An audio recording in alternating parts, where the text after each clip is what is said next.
Let go to level up, mastering the art of mental release. Most people carry around invisible weight, the things they can't control, the grudges they won't let go of, the failures they keep replaying. And that mental baggage, it's what keeps them from becoming the person they were meant to be. Jim Rohn once said, "Don't major in minor things." And learning to let go is one of the greatest demonstrations of wisdom and strength. The burden of attachment, the job that didn't work out, the person who left, the opportunity that slipped through your fingers. We replay, relive, and regret. But here's the hard truth. Holding on doesn't change the past. It only poisons the present. Letting go isn't about forgetting. It's about freeing yourself to move forward. What letting go really means. It doesn't mean you stop caring. It means you stop bleeding. You stop investing energy into things that no longer serve your growth. You release the need for everything to make sense. You trade expectation for peace. And peace is priceless. The illusion of control. Most people suffer because they think they can control outcomes. They believe, if I try harder, they won't leave. Or, if I worry enough, I'll be prepared. But control is often a lie we tell ourselves to feel safe. Freedom begins the moment you surrender the illusion. Visualization. The river. Imagine a river. It flows, sometimes calm, sometimes raging, but always forward. Now imagine standing in the middle of it, trying to hold the water in your hands. That's what attachment looks like. Letting go is stepping aside, letting the river pass, and walking the shore in peace. Daily practices to let go breathwork. Focused breathing teaches release. Declutter. Let go of physical items that hold emotional baggage. Mental edit. Ask daily, what am I holding on to that's weighing me down? Forgiveness. Not for them, for you. Letting go is a muscle. The more you do it, the stronger you become. Real life. Lesson. The rebuild. A man loses everything in a financial crash. House, savings, pride. He spirals until one day he chooses to stop reliving the loss. He lets go of what he can't change. He starts again, not with more money, but with more clarity. 10 years later, he's built a new life. Not because he never failed, but because he finally let go. The final word. Letting go doesn't make you weak. It makes you unstoppable. Because once you stop clinging to what's gone, you can grasp what's next. This is the true self-improvement Jim Rohn championed. Not just discipline and hustle, but peace, presence, and power. You don't have to carry everything to move forward. In fact, the lighter you travel, the farther you go. Let go, level up, and never look back. Because panic gets you knocked out. Calm gives you clarity, and clarity wins fights. Life is no different. If you panic, you lose. But if you stay grounded, you make better choices, protect your energy, and move forward with precision. Jim Rohn. Wisdom. Applied. Jim didn't teach emotional suppression. He taught emotional maturity. His message was simple. You can't lead your life if you're constantly hijacked by emotion. Discipline your disappointment, harness your hunger, and never let today's mood ruin tomorrow's momentum. The inner dialogue that shapes you. Start listening to how you talk to yourself when things go wrong. Do you blame, whine, collapse, or do you coach yourself through it? Your internal voice will either poison your progress or power it. Make it work for you. Building emotional mastery. Daily practices. Meditation. 10 minutes a day to observe your thoughts without judgment. Journaling. Write down emotional triggers. What caused them? What was your response? Gratitude. List 3 things daily that anchor you in perspective. Physical training. The body leads the mind. Move, sweat, breathe. These practices compound. You won't see it at first, but one day you'll realize that what used to break you now barely bothers you. Final word for this part. Mastering your emotions doesn't mean becoming robotic. It means becoming powerful. You feel everything, but you're controlled by nothing. This is the mindset that builds empires, heals relationships, and forges legacies. Because when you master your emotions, You stop being a passenger in your life. You become the driver, steady, sharp, and unstoppable. Emotional mastery, building a mind that refuses to crumble. Imagine if, no matter what life threw at you, stress, insults, setbacks, you could remain calm, focused, and in control. Not because you're numb or emotionless, but because you've trained your mind to master your emotions, not be mastered by them. That's not just a dream. That's emotional mastery. And in this part, we're going to explore how to build the unshakable mind that Jim Rohn spoke about. Not one that avoids emotion, but one that commands it. The trap of emotional reactivity. Let's be honest, most people are slaves to their emotions. They snap when they're angry. They spiral when they're anxious. They freeze when they're afraid. But here's the truth. Emotional reactions are often nothing more than conditioned habits. Habits that can be rewired. When you react instead of respond, you give away your power. You become predictable, easy to manipulate, easy to rattle, and nothing ruins potential faster than a life lived in reaction mode. Why mastering? Emotion is non-negotiable. You can't build a business, lead a family, or chase a big dream if every small setback knocks you off your game. Success demands emotional fitness. That means you don't just feel emotions, you study them, learn from them, use them as data, not dictators. Think of emotion as the dashboard of a car. It gives you signals, but you're still the driver. You choose whether to turn, brake, or keep moving. The power of the pause. The first and simplest tool in emotional mastery is the pause. Between every stimulus and response is a space, a sacred second where you choose who you are going to be. Next time someone insults you, delays you, disrespects you, use the pause. Breathe.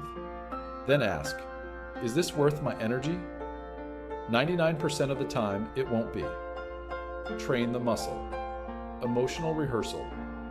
Top athletes don't just train their bodies, they train their minds. They visualize pressure. They rehearse setbacks. They practice emotional control under fire. You need the same approach. Don't wait for the storm to arrive. Train in the calm. Imagine your triggers. Rehearse your ideal response. Practice calm like it's a discipline, because it is. Replace the narrative. Your thoughts create your emotions, and your thoughts are stories. I failed. I'm a failure. Number, you failed. You're learning. I'm stuck. Number, you're preparing to pivot. Change the story. Change the emotion. That's not delusion. That's direction. Real life. Example, the fighter's calm. Ever watched a professional fighter before the bell rings? Calm, centered, unmoved. Why? Silence is strength. How quiet, confidence wins respect. In a world obsessed with attention, noise, and constant expression, we often forget one of the most potent tools of influence: silence. Jim Rohn believed that real strength doesn't shout, it whispers. It doesn't seek to prove, it simply moves with confidence.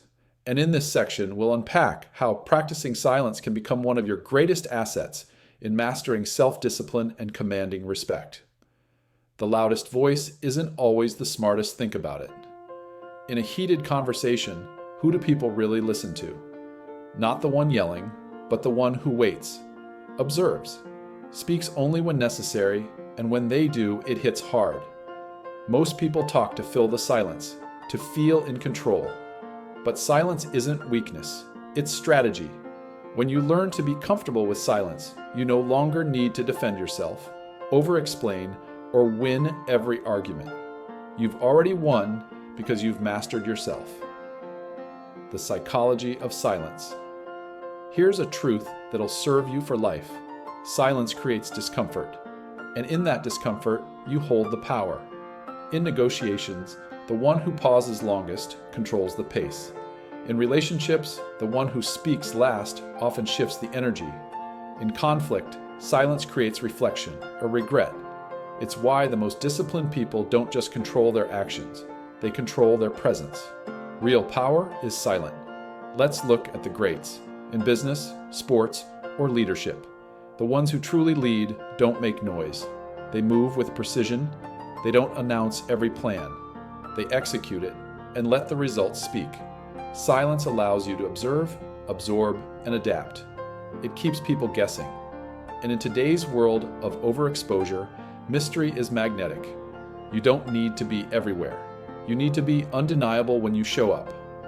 A personal practice, the power pause. Try this.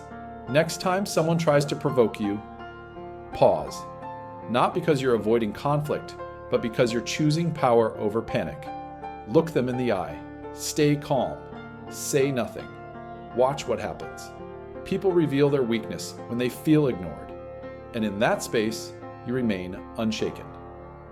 Example, the quiet leader. There's a story of a CEO who never raised his voice. In board meetings, he would listen, say little, but when he did speak, just one or two sentences, everyone leaned in. He didn't waste words. He didn't compete for airtime. He owned the room without trying. That's not charisma. That's composure. You don't need more words. You need more weight behind your words. The discipline of restraint. Silence isn't passive. It's intentional. It means knowing when to speak and when not to. You don't need to correct every lie. You don't need to reply to every insult. You don't need to post every opinion. Your silence is not approval. It's elevation. Jim Rohn once said, "Learn to say no. Don't let your mouth overload your back." Meaning, speak with wisdom, not emotion. Tactic. Train with silence. Want to develop this strength? Practice strategic silence. In meetings, speak last. In arguments, wait before responding. In online spaces, post less. Observe more. In daily life, take moments of total quiet. Let your thoughts settle. The more comfortable you are with silence, the more powerful your voice becomes. Final word for this part. Silence is a choice, a bold one. It tells the world, I don't need noise to be noticed. I don't need approval to act. I don't need validation to know my value. When you embody that, not just in words, but in how you carry yourself, people feel it. Not because you told them who you are, but because your presence says it louder than words ever could. Letting go of what you can't control, the hidden freedom behind detachment. Imagine walking through life with the weight of the world on your shoulders. Every comment, every failure, every disappointment glued to your identity. Now imagine shedding it all, letting go, not because you gave up, but because you grew up. That's the power of detachment. And if you want to live a life of focus, freedom, and personal power, this is the shift you must make. The illusion of control. Let's start with the hard truth. Most of the things you worry about are completely out of your control. You can't control other people's opinions. You can't control every outcome. You can't control the past, but you can control how you respond. You can control where your energy goes, and you can control what you let go of.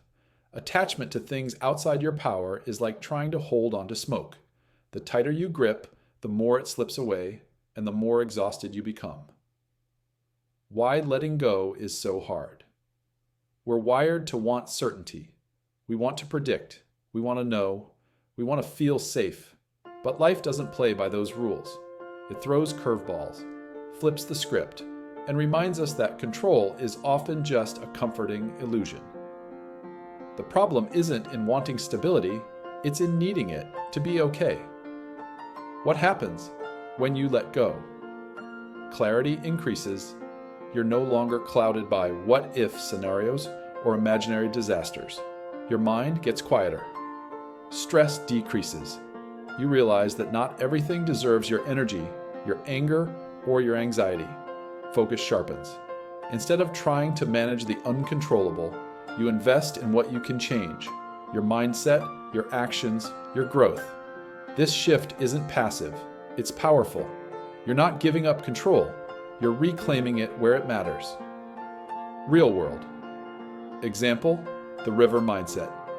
Picture.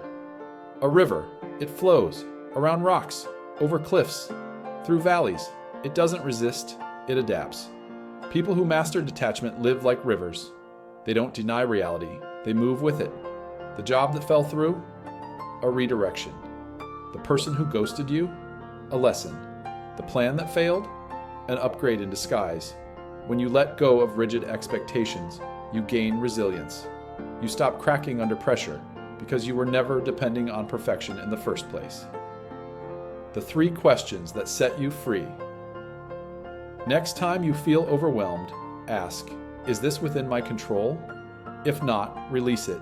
Is this part of my purpose? If not, stop chasing it. Will this matter in 5 years? If not, stop obsessing over it. Detachment doesn't mean you don't care. It means you care wisely. You direct your energy like a laser, not a flood. Jim Rohn's subtle wisdom. Jim often emphasized responsibility, not over the world, but over yourself. He taught that your life changes the moment you do, not when the economy shifts, not when others apologize, but when you make peace with what you can't control and powerfully focus on what you can. This mindset is maturity, it's ownership, it's freedom. The emotional cost of attachment, holding on too tightly, doesn't just waste time, it destroys peace. You lose sleep over opinions. You replay arguments in your head. You panic over what might go wrong. But the price of peace is release.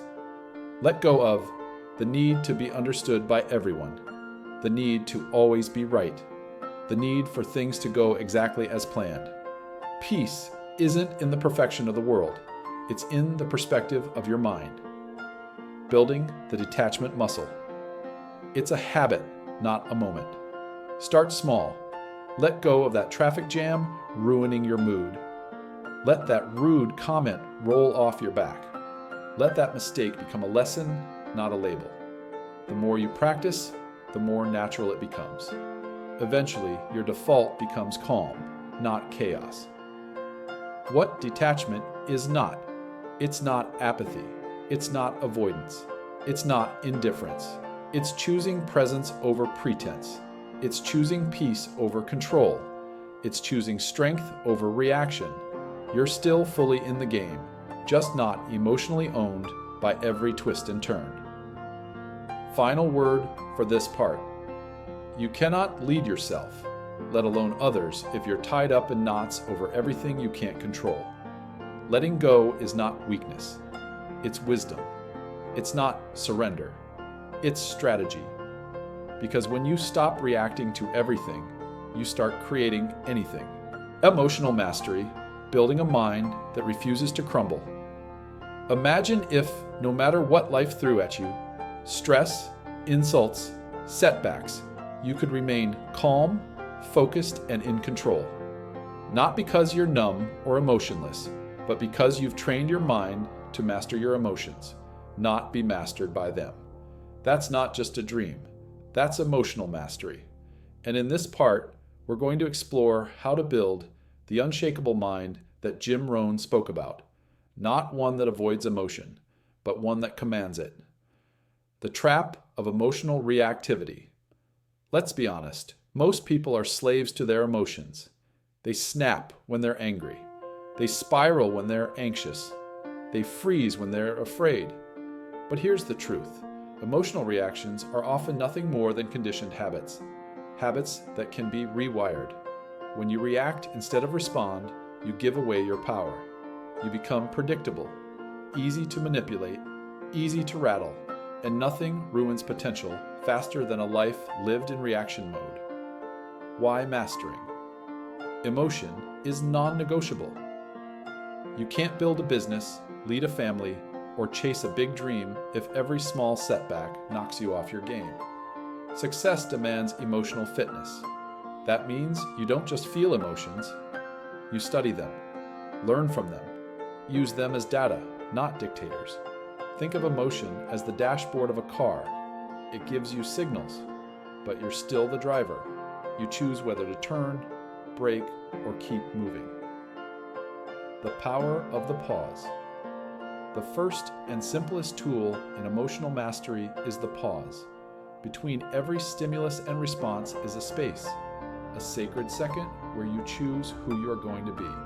Next time someone insults you, delays you, disrespects you, use the pause. Breathe. Then ask, is this worth my energy?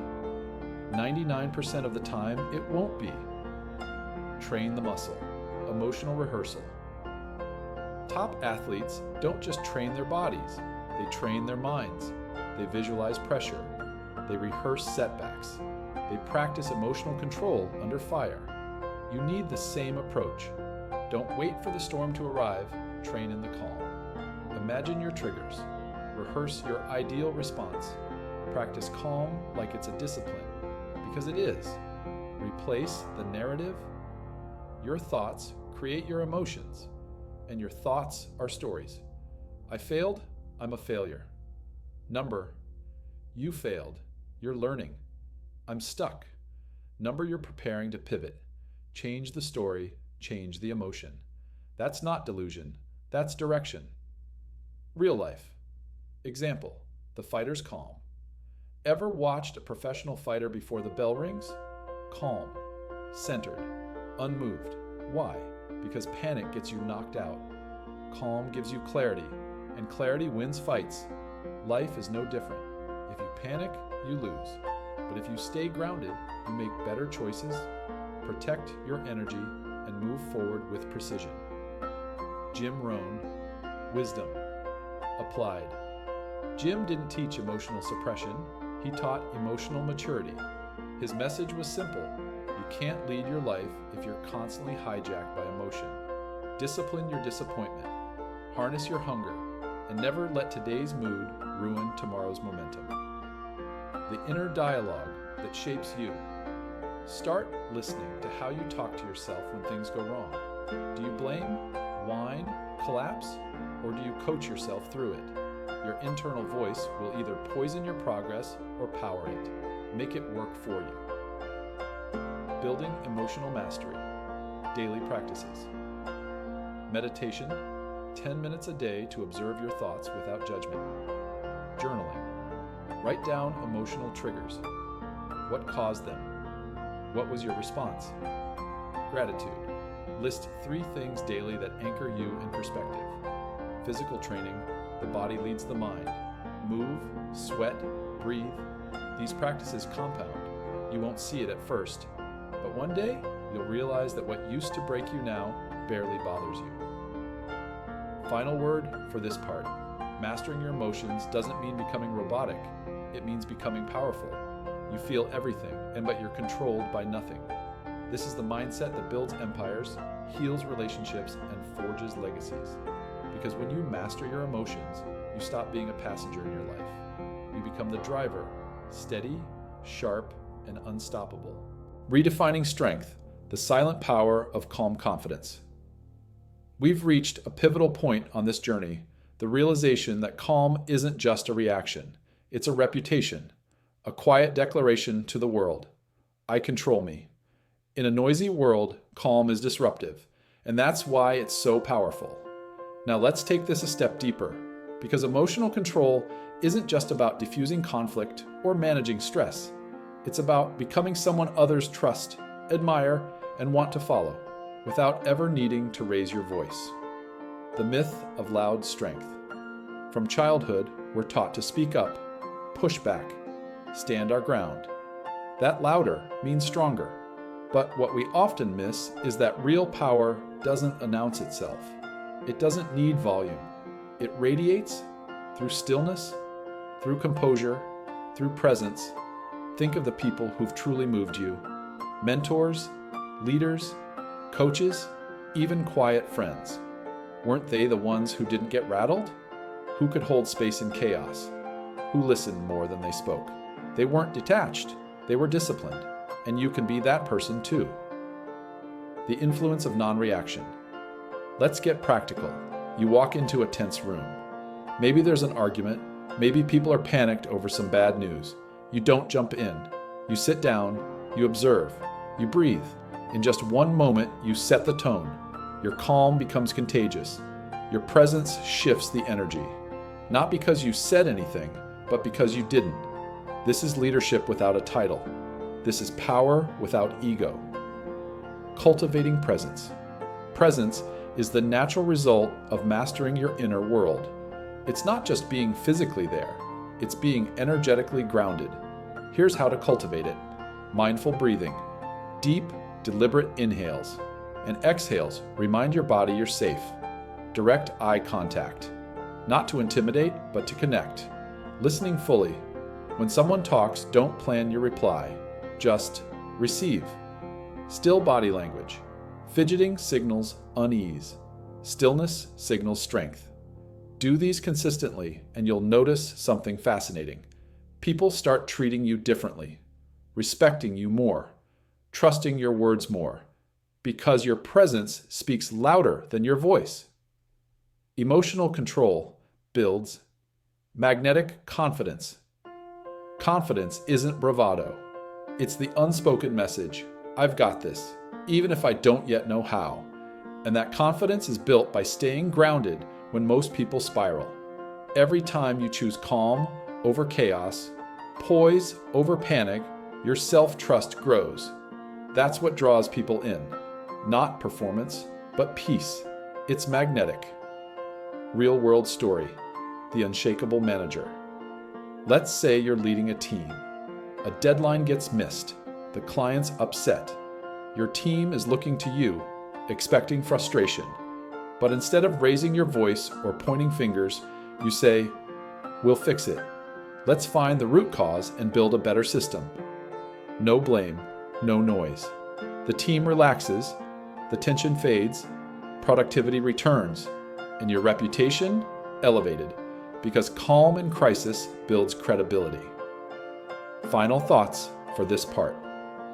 When you cultivate emotional control, you do more than protect your peace.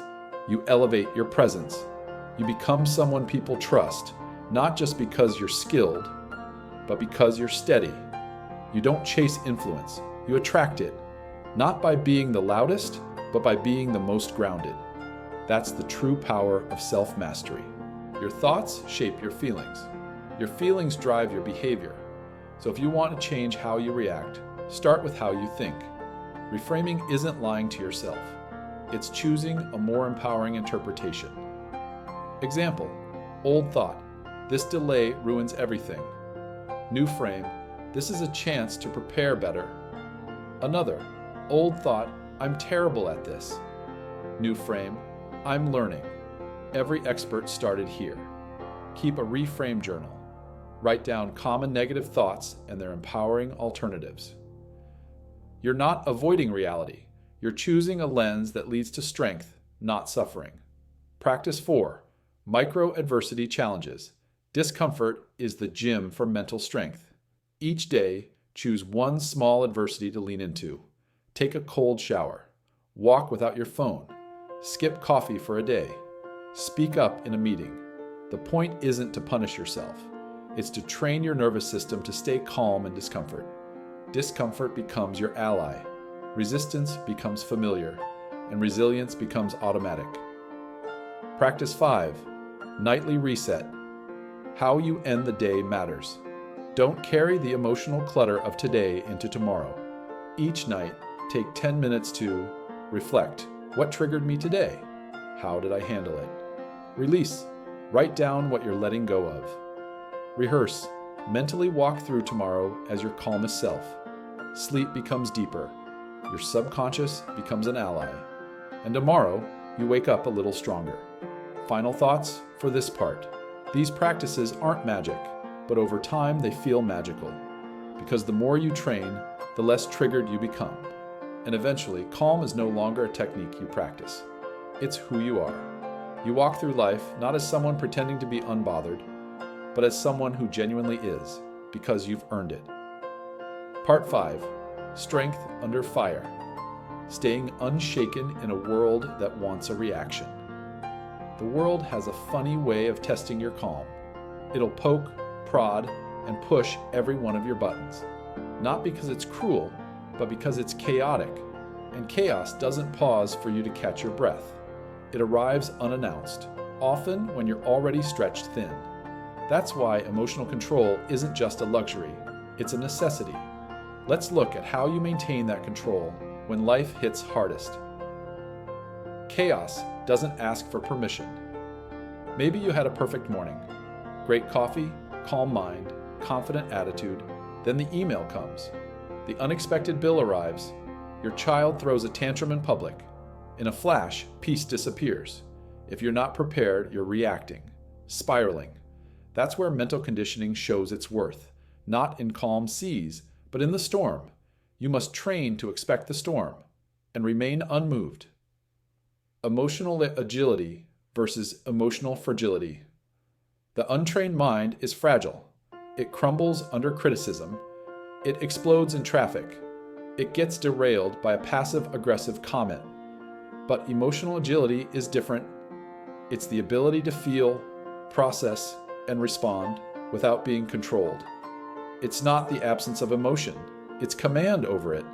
This agility is built in tough moments. When you get blamed unfairly and choose not to argue.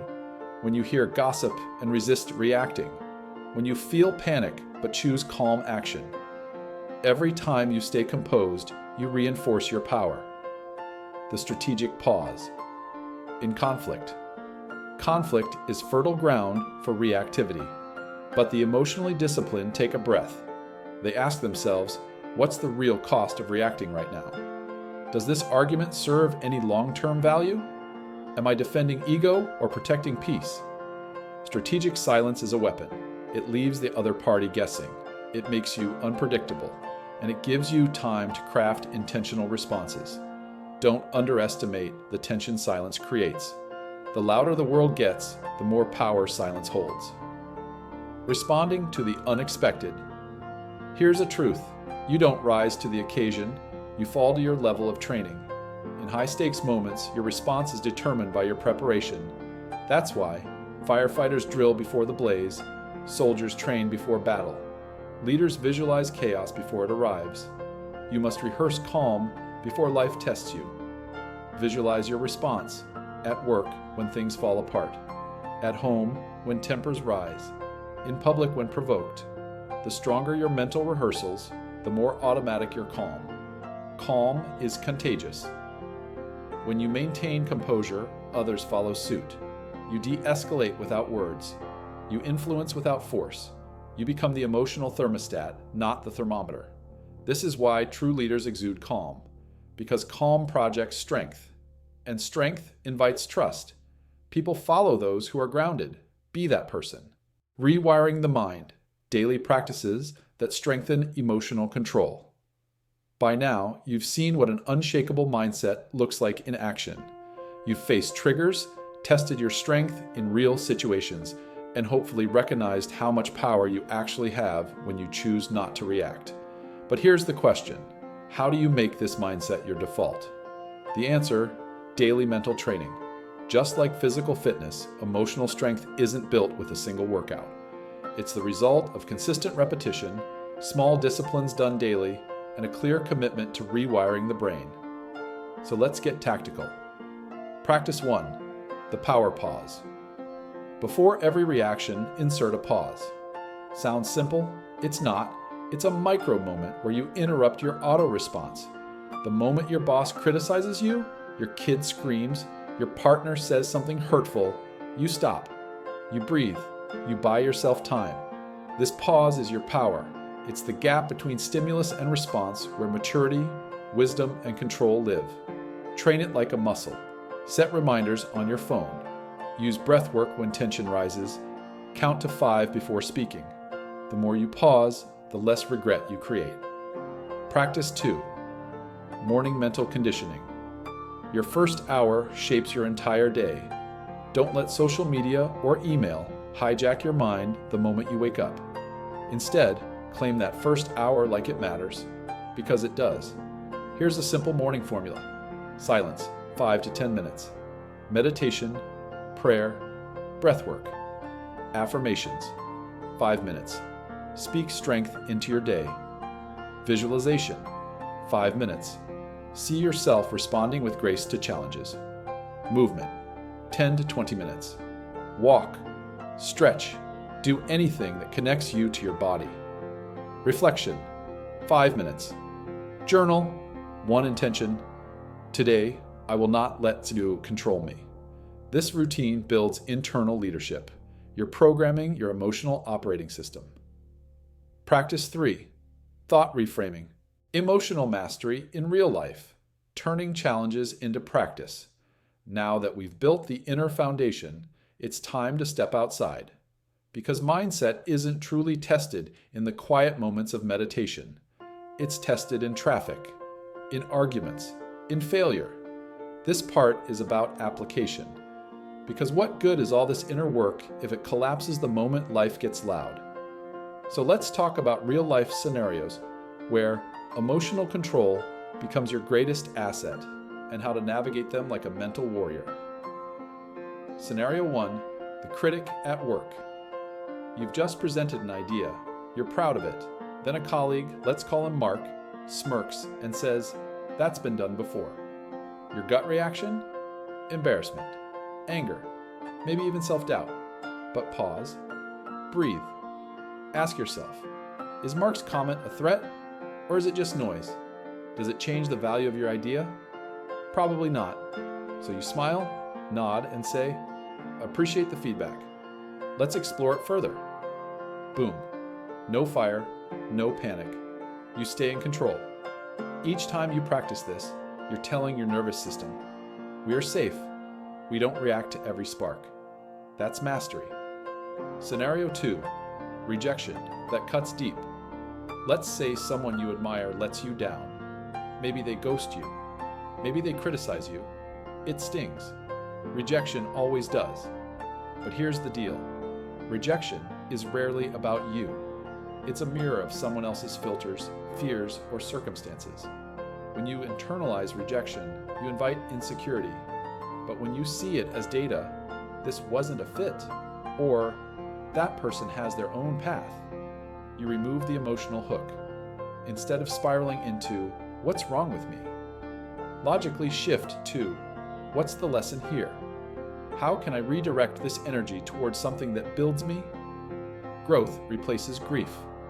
Scenario 3, social media and the comparison trap.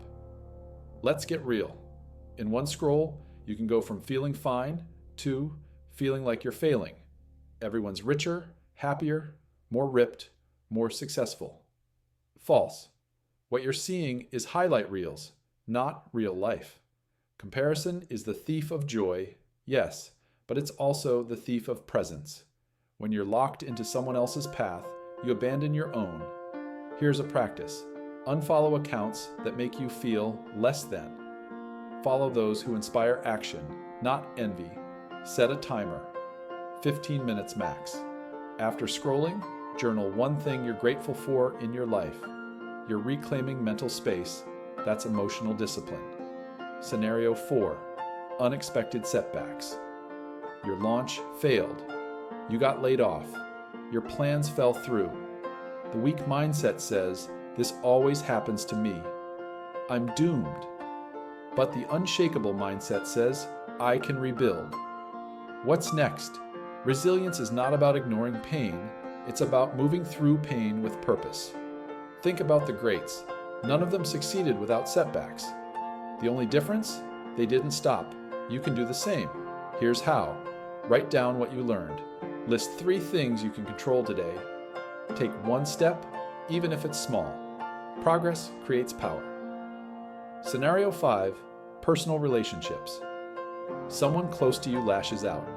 Family, partner, friend. You feel betrayed, hurt, angry, but this is a crossroads. React emotionally and fuel the fire. Or pause, breathe, and respond with clarity. Emotional mastery doesn't mean letting people walk all over you. It means setting boundaries with calm, not chaos. Example response, "I care about this relationship, but I won't continue if it becomes toxic. Let's take some space." You walk away with your integrity intact. Final thoughts. For this part, every challenge is practice. You're not supposed to get it right every time. You're supposed to get stronger each time. Don't aim for perfection. Aim for awareness. When you can observe your reactions without shame and choose a better path, you're not just emotionally resilient. You're becoming a force of nature. Building your inner fortress, the mental shift that changes everything. Let's get one thing clear. Nobody is born unshakable. Calmness under pressure? That's not genetic. That's forged. And if you want to walk through this world without giving away your power, every time something doesn't go your way, you have to build something inside you that no one can touch. You need an inner fortress. This part is where the real work begins. It's about shifting your internal lens so the outer world can't hijack your emotions.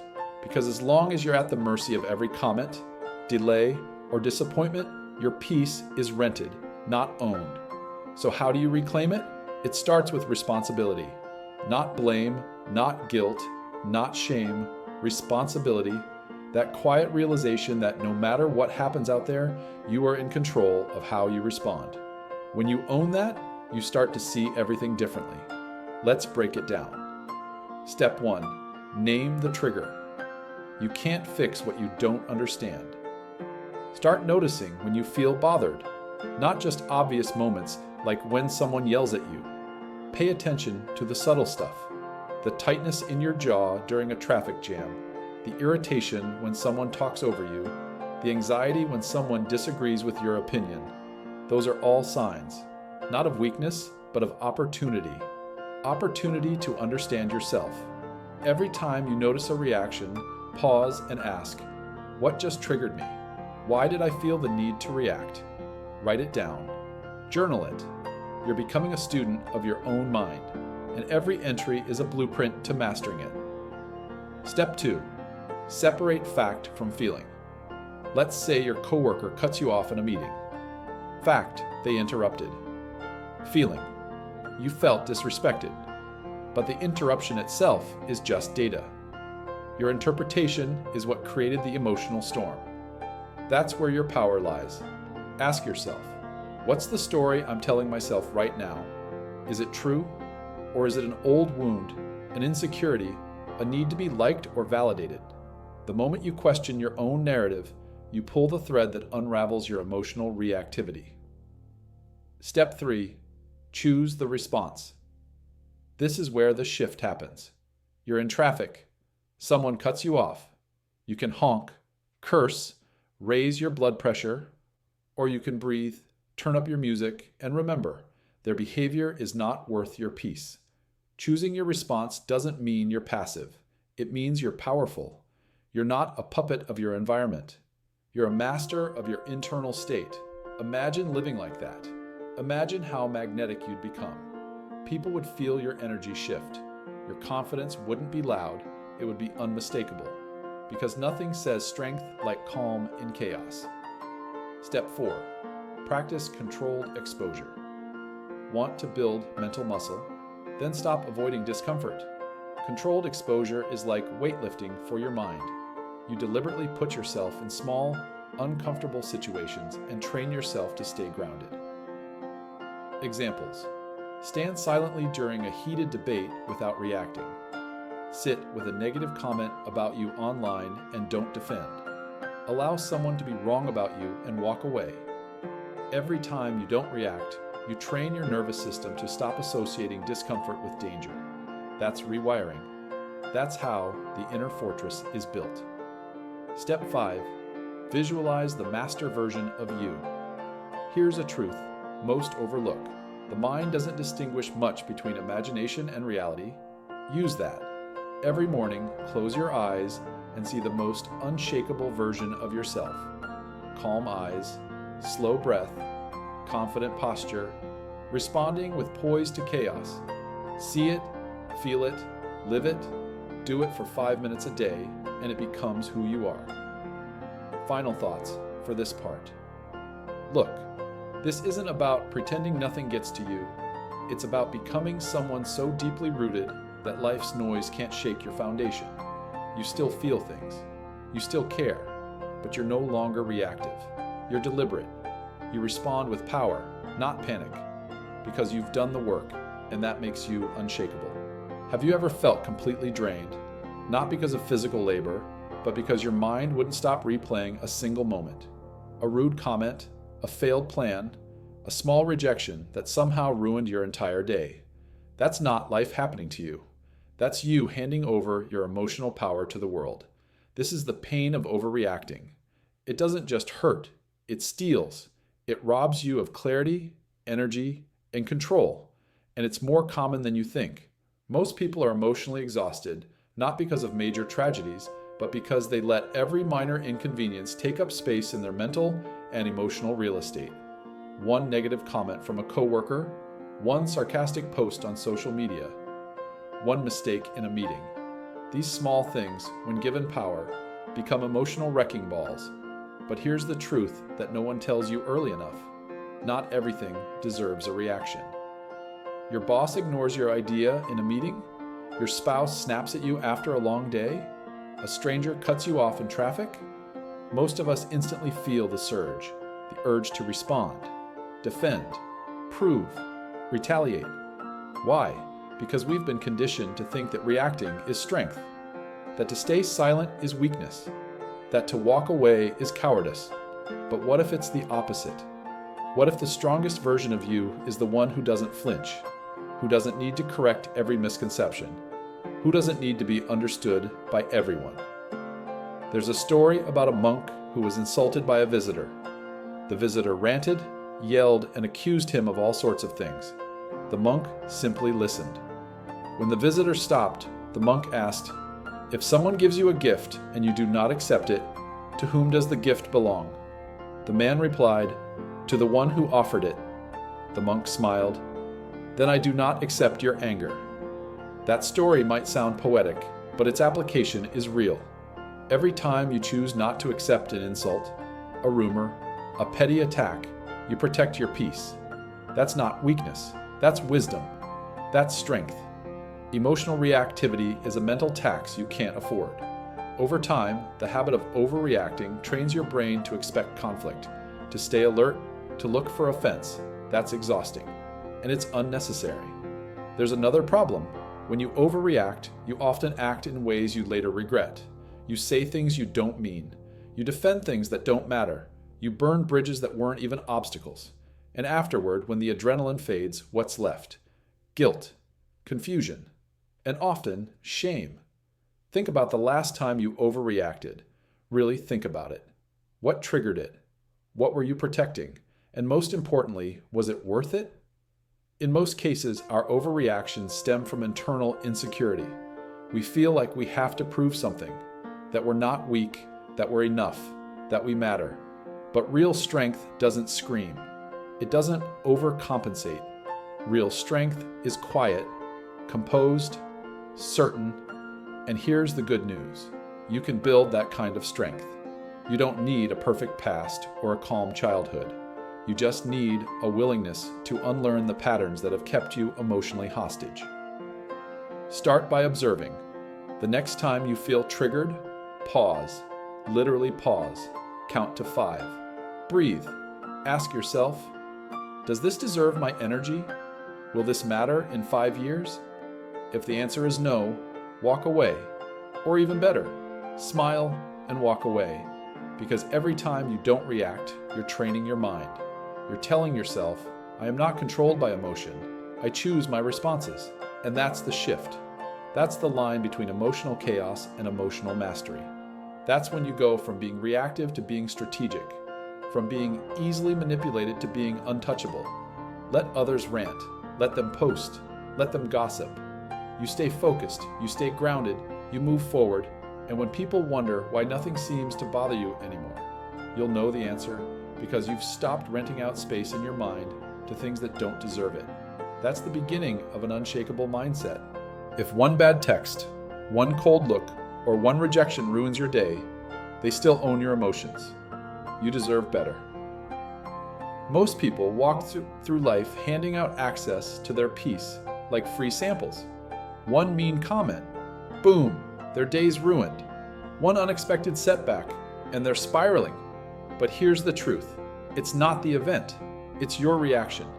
And if you don't control that reaction, someone else, or something else, always will. What if you could walk into any situation, stress, insult, failure, and walk out untouched? No drama, no outburst, No emotional hangover, just calm power. This isn't some cold, don't care attitude. It's mental strength, emotional discipline, the kind of presence that earns respect without saying a word. In today's video, we're going to train that muscle. You'll learn how to act as if nothing bothers you and mean it. Because once you stop being a slave to every opinion, problem, or pressure, you don't just survive, you dominate.